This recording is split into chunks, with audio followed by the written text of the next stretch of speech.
ಎಲ್ರಿಗೂ ನಮಸ್ಕಾರ. ನಮ್ಮ ಅಡುಗೆ ಚಾನಲ್ಗೆ ಸ್ವಾಗತ. ಇವತ್ತಿನ ವಿಶೇಷ ಸಿಂಪಲ್ ಆಗಿ ಆರೋಗ್ಯಕರವಾಗಿರೋ ಅಂತ ಬೆಳಿಗ್ಗೆ ತಿಂಡಿ. ಸ್ವಲ್ಪ ಡಿಫ್ರೆಂಟ್ ಆಗಿದೆ, ರುಚಿಕರ, ಆರೋಗ್ಯಕರ. ಟ್ರೈ ಮಾಡಿ ನೋಡಿ.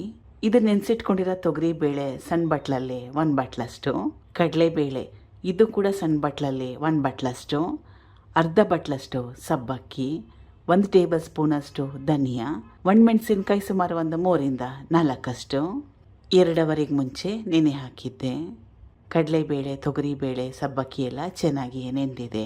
ಬೆಳಗ್ಗೆ ಮಾಡ್ಕೊಳಂಗಿದ್ರೆ ರಾತ್ರಿ ಕೂಡ ನೆನೆ ಹಾಕೋಬೋದು, ಅಥವಾ ರಾತ್ರಿಗೆ ಮಾಡಂಗಿದ್ರೆ ಬೆಳಗ್ಗೆ ನೆನೆ ಹಾಕೋಬೋದು, ಅಥವಾ ರಾತ್ರಿ ನೆನೆ ಹಾಕೋದು ಮರ್ತೋಗಿದ್ರೆ ಬೆಳಿಗ್ಗೆ ಎದ್ದ ತಕ್ಷಣನೇ ಸ್ವಲ್ಪ ಬಿಸಿನೀರಲ್ಲಿ ನೆನೆ ಹಾಕಿದ್ರೆ ಸುಮಾರು 1.5-2 ಗಂಟೆ ಒಳಗಡೆನೆ ಚೆನ್ನಾಗಿ ನೆಂದೋಗುತ್ತೆ. ರುಬ್ಕೋಬೇಕು. ರುಚಿಗೆ ತಕ್ಕಷ್ಟು ಉಪ್ಪು, ಕರಿಬೇವಿನೆಲೆ ಸುಮಾರು 20 ದೋಸೆ ಹಿಟ್ಟು ಹದದಲ್ಲಿ ರುಬ್ಕೋಬೇಕು. ರುಬ್ಕೊಂಡಿದ್ದಾಗಿದೆ ಬೇರೆ ಬಟ್ಲಿಗೆ ಸೇರಿಸ್ಕೊತಾ ಇದ್ದೀನಿ.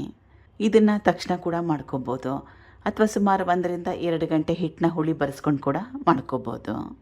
ನಾನು ಇದನ್ನು ಸುಮಾರು 1 ಅವರ್ ರೆಸ್ಟ್ ಮಾಡ್ತಾಯಿದ್ದೀನಿ, ಸ್ವಲ್ಪ ಆದರೂ ಹುಳಿ ಅಂಶ ಬರಲಿ ಅಂತ. 1 ಅವರ್ ಆದಮೇಲೆ ಸ್ವಲ್ಪ ಹಿಟ್ಟು ಹಗುರ ಆಗಿದೆ. ಬೇಳೆಗಳನ್ನ ಉಪಯೋಗ ಮಾಡಿರೋದ್ರಿಂದ ಹಿಟ್ಟು ಬೇಗ ಹುಳಿ ಬರುತ್ತೆ. ಮೊದಲೇ ಹೇಳ್ದಂಗೆ ರುಬ್ಬಿದ ತಕ್ಷಣವೇ ಕೂಡ ಈ ರೆಸಿಪಿನ ಮಾಡ್ಕೋಬೋದು. ದೋಸೆ ಹಿಟ್ಟು ರೆಡಿಯಾಗಿದೆ, ಹೆಂಚು ಕೂಡ ಕಾದಿದೆ. ಆಮೇಲೆ ಮುಖ್ಯವಾಗಿರೋ ಅಂಶ ಏನಂದರೆ ದೋಸೆ ಹೆಂಚು ಜಾಸ್ತಿ ಕಾದಿರಬಾರ್ದು, ಹೊಗೆ ಬರೋ ಥರ ಕಾದಿರಬಾರ್ದು. ಹೆಂಚೇನಾದರೂ ಜಾಸ್ತಿ ಕಾದೋದ್ರೆ ದೋಸೆನ ಹರಡಲಿಕ್ಕೆ ಕಷ್ಟ ಆಗುತ್ತೆ. ಅದಕ್ಕೋಸ್ಕರವಾಗಿ ಹೇಳ್ತಾ ಇರೋದು, ದೋಸೆ ಹೆಂಚು ಮೀಡಿಯಮ್ ಆಗಿ ಬಿಸಿ ಆದರೆ ಸಾಕು. ಇದೇ ಹಿಟ್ಟಲ್ಲಿ ಹಿಟ್ಟು ಹುಳಿ ಬಂದಮೇಲೆ ಪೊಡ್ ಮಾಡ್ಕೋಬೋದು, ಅಥವಾ ತಟ್ಟೆ ಇಡ್ಲಿ ಥರ ಕೂಡ ಮಾಡ್ಕೋಬೋದು. ತೆಳುವಾಗಿ ದೋಸೆ ಮಾಡಿಕೊಂಡ್ರೆ ಒಂದೇ ಕಡೆ ಬೇಯಿಸ್ಕೊಂಡ್ರೆ ಸಾಕಾಗತ್ತೆ. 1 ದೋಸೆನ ಮಾಡಿ ನೋಡಿ.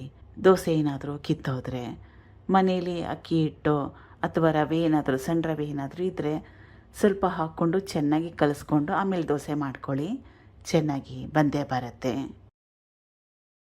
ಈಗಿದಾಗಿದೆ. ಮುಂದಿನ ದೋಸೆ ದಪ್ಪ ಮಾಡ್ಕೋತಾ ಇದ್ದೀನಿ. ದೋಸೆ ದಪ್ಪ ಮಾಡಿಕೊಂಡ್ರೆ ಸಣ್ಣದಾಗಿರೋ ಈರುಳ್ಳಿ, ಕೊತ್ತಂಬರಿ ಸೊಪ್ಪು, ಹಸಿರು ಮೆಣಸಿನ್ಕಾಯಿ, ಕ್ಯಾರೆಟ್ ತುರಿ ಅದನ್ನೆಲ್ಲ ಉಪಯೋಗ ಮಾಡ್ಬೋದು.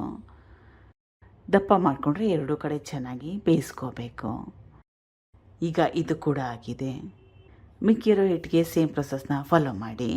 ಕಾಯಿ ಚಟ್ನಿ ಜೊತೆಗೆ ಅಥವಾ ಈರುಳ್ಳಿ ಚಟ್ನಿ ಜೊತೆಗೆ ಚೆನ್ನಾಗಿರುತ್ತೆ. Thank you for watching. ಧನ್ಯವಾದಗಳು.